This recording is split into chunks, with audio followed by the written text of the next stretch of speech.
Hi, I'm Nate Begeman. I work here at Apple with all these guys. And today I'll be talking about building a JIT in LLVM. And, all right, play. Okay. So I'm going to assume that none of you know anything about JITs or building one with LLVM. I'm going to cover some of the basics.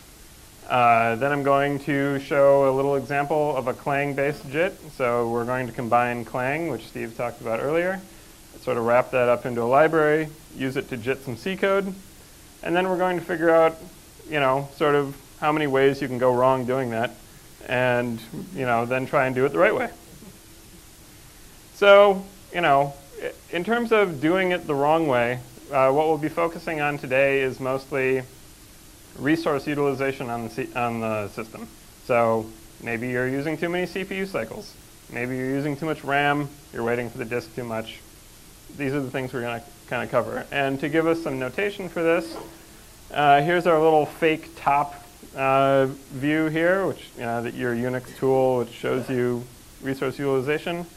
So here we see we've used 50 milliseconds of CPU time. So that's how much time the scheduler has actually let our process run and we consumed.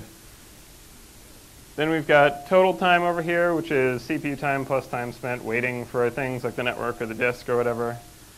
And then finally we get this fun Mac OS X column called rprivate, which is resident private memory. So that's not your code or anything else that could be shared with other processes.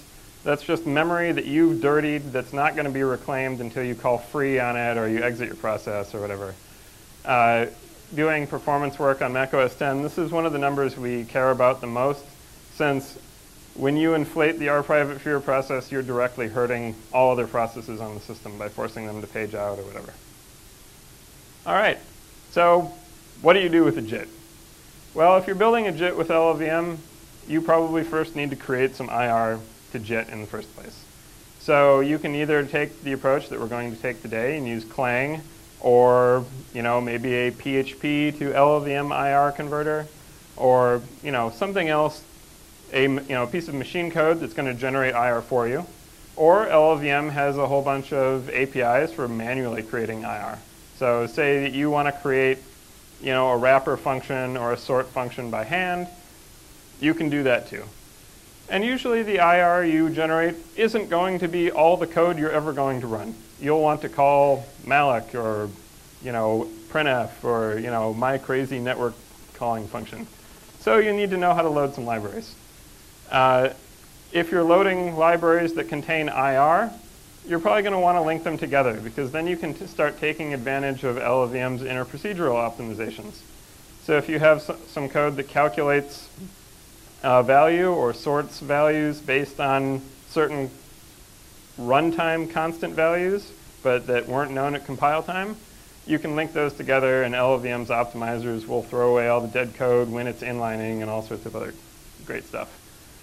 And then you can do various optimizations and transformations to make your IR better before handing it off to the code generator, which Dan and Evan discussed in detail. So, loading libraries. There's two basic ways to do this with LLVM and the JIT. You can call this nice API that says parse bitcode file, and you hand it a memory buffer, which we created with a path, and I'll show you an example of that later. But basically it just says turn this blob of bytes into an in-memory representation of the IR so that I can go hack on it.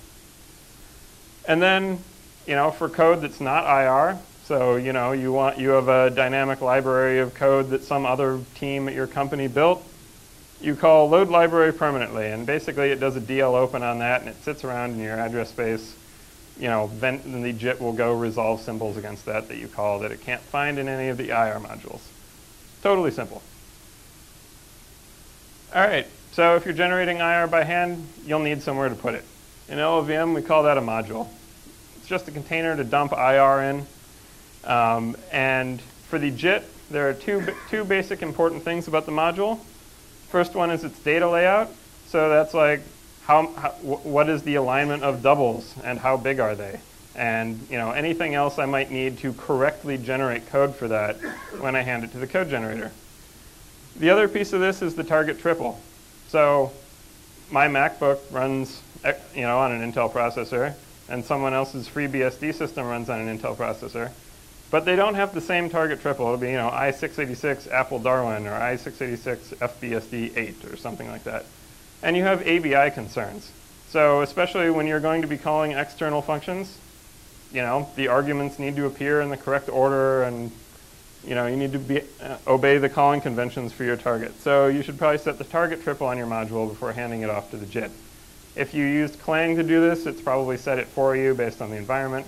But if you're doing it by hand, you'll need to set it. What goes in a module? Here's some stuff. So functions. If a function doesn't have a body in LLVM, it's a declaration. If it does have a body, it's a definition. So that's really easy. You might have some global variables. Again, they could have an initializer, at which point you own them, or they could just be a reference to some external global that'll be resolved by the JIT when you go and run your program. And then annotations, debug information. There's a whole class of other things that get jammed in modules that just don't actually affect how the program runs, but you might want to poke at them for some reason. So now that we have all our code sitting around in memory, we need to link. Linking in LLVM isn't the same thing. It's not equivalent to running the linker, LD on your Unix platform. It isn't producing an object file or any sort of executable code. Basically what it's doing is concatenating modules together. The reason that you'd want to do this is because almost all of the passes, the code transformations, optimization, dead code elimination, etc., in LLVM work on either a function or a module. And if you're going to do cross function optimization, you have to be able to see all the functions. The passes don't know to check in with the JIT to go get a list of all the modules and do all that automatically. So we have a pretty, you link your modules together into one module, and then you go to town. The API for this is really simple, but a little tricky. So basically, you say you have a destination and a source module. You can treat it like a mem copy, except it destroys the source. So you say, here I have my destination module that contains some IR and my source module, which contains other IR. You just call link modules, and you end up with one module. So basically, all the stuff from source ends up in the destination, and source, according to the comments, isn't usable anymore, but it didn't delete it for you. So if you don't go delete it, you've just leaked a bunch of memory. So be sure to delete that.